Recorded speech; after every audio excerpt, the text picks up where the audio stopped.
Hey guys, JWL checking in. How's everybody doing today? I made this video this morning, but apparently I either forgot to hit record or I didn't save it correctly. So here we are. All right, I've got a few topics today. I want to talk about police academies in general and the time that it takes to get your police certifications. My next topic is the Natasha Lopez incident that happened about 1.5 years ago. And I may briefly touch on flock cameras because they're kind of tied into the Natasha Lopez situation or incident. But first, a word from our sponsors. There's two of them today. The first one is Emmy. Emmy has been around since 1985. They've served the public for decades. They're currently trying to make it big on YouTube. So if you want to hear more about Emmy, like, share, and subscribe. Get it, Emmy? The second sponsor is every ED medication out there. I turned 40 a couple months back, and ever since then I've been getting blown up with spam ED medication. This and it's if I have to go through it, you have to go through it. ED medication. So, all right, enough joking around. The first thing I want to talk about is the police academies. The average police academy in the United States is about 12 to 20 weeks. Some on the shorter side, some of them maybe 22 weeks. But that's it in a nutshell. So what I want to get everybody's opinion on is that a sufficient amount of time to train somebody up and hand them a badge and gun and say, now you have the authority to take somebody's freedom away. Now you have the authority to uphold the Constitution. I don't think it is. For the record, I am not anti-police. I am pro-police, but I'm about accountability. And if one of the police officers makes a mistake, they need to be held accountable and, suffer consequences. And you don't see that happening a lot anymore. You always hear, oh, they're that, it was unsubstantiated. They don't get in any trouble for this or that. But the point of the topic is, 12 to 20 weeks is just not a very long time. That's 3 to 4 months, 3 to 5 months on the longer side. I think that needs to be bumped up to a minimum of a year. You can't get an associate's degree in under 2 years unless you absolutely cram and get things done and have credits from when you were in high school, from an AP class. It's just, to me, I really think if the training programs were a 1 year program and their FTO field training officer program on top of that, so it takes 1.5 years to become a police officer. I know some of them are in the programs from out of high school, and it takes them through college and all that until they turn 21, because you have to be 21 to carry a gun. Yeah. Anyhow, what are y'all's thoughts? I'm just, putting my opinion out there, and I want to hear y'all's opinion. So, let me know. The Natasha Lopez incident, like I said in the beginning, it occurred about 1.5 years ago. And for context, let me explain. Her son had recently moved back to Georgia from North Carolina. He was not living with Natasha. He had his own apartment with his girlfriend. So one evening, her son calls and says, "Hey, Mom, can you pick me up from work? I'll go back to your house and my girlfriend will pick me up from there." So she said, "Yeah, sure." Hadn't seen him in a couple months. Picked him up. He explained to her in the car, "Yeah, the cop came by and kind of harassing me about, or accusing me of fleeing from them the other day." And left it at that. She didn't ask any more info. He didn't, give any more info. When they pull up to her residence, she noticed 2 cops. Well, she looked back and, you know, connected the dots and said, "Hey, go inside." And she got out and talked to the cop. First thing he said to her was, "Hey, do you recognize me?" Well, that's red flag number 1. Come to find out, Natasha's son had been arrested years prior when he was a teenager for some candy theft with some other boys, and that kind of stuff happens. But it was serious enough that he had gotten, you know, charged with something. So the cop, he's poking around in her garage. She says, "Hey, what are you doing?" You know, he's like, "I'm looking for a motorcycle," and that's, you know, red flag number 2. Son comes out. The cop says, you know, "Hey, we're going to be arresting you for this or that," and they place him in handcuffs. And she says to her son, "Hey, you know, keep your mouth shut. Don't give him anything," and rightfully so.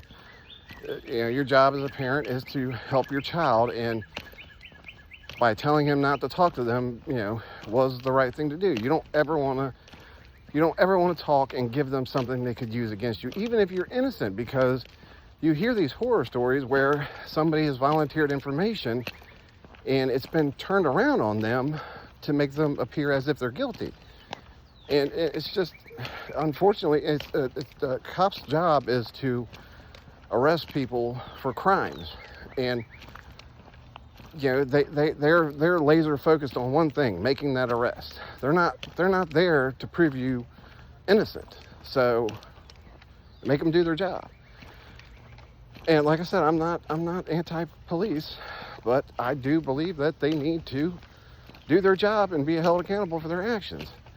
So anyhow, back to the story. So like I said, the son did not live with Natasha.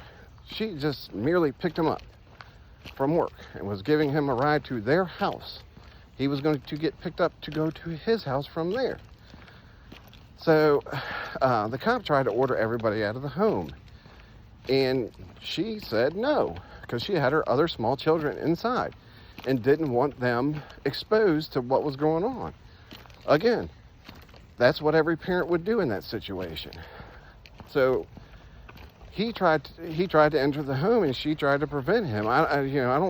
From what I saw in the video, she didn't touch anybody or anything like that. She just said, "No, you're not going in my home." Well, guess what? They arrested her for obstruction. Even though he didn't have a warrant, the suspected crime had happened days earlier. There was no hot pursuit, and there was no imminent danger. There was no reason for him to go in that house to do any type of protective sweep. He didn't have the authority to do it. And I am not a lawyer. I am far from it. But maybe I have a degree in Google, I guess. But so anyhow, she did the right thing, and she was arrested and taken to jail. Stayed there overnight. Her poor kids, they were crying their eyes out on the porch. And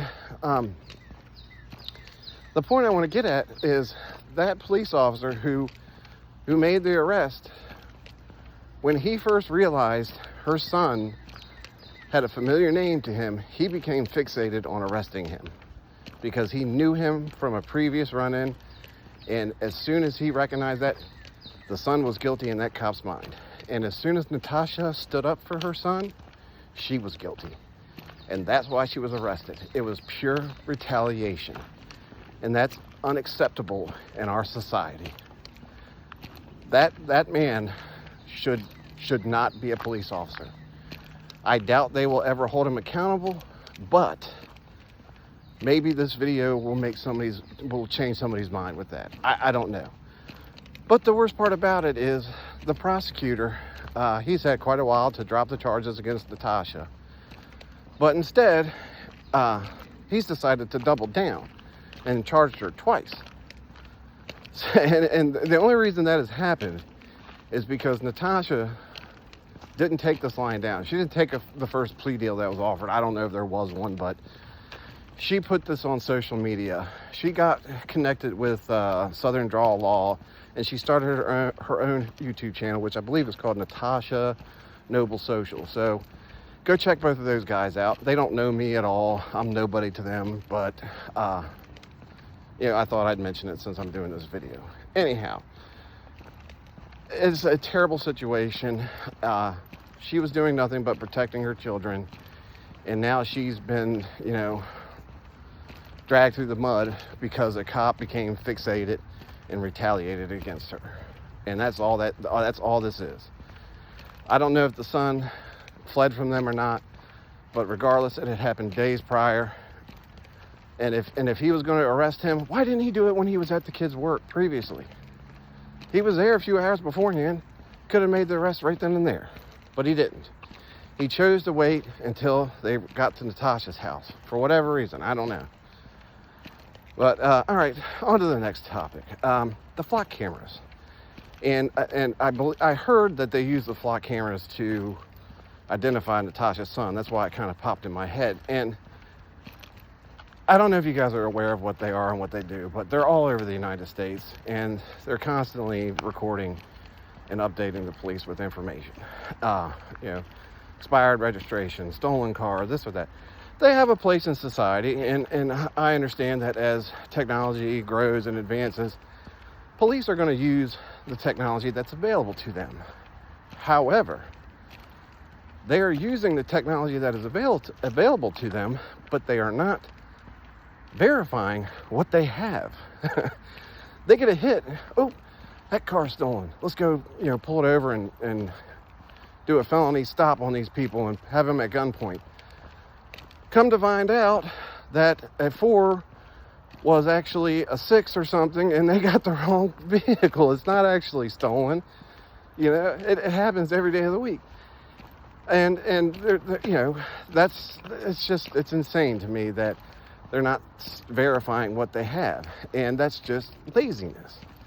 And again, if you perform a felony stop on somebody, and the reason they come to find out it's the wrong vehicle, and it's all because you didn't verify something, they need to be held accountable.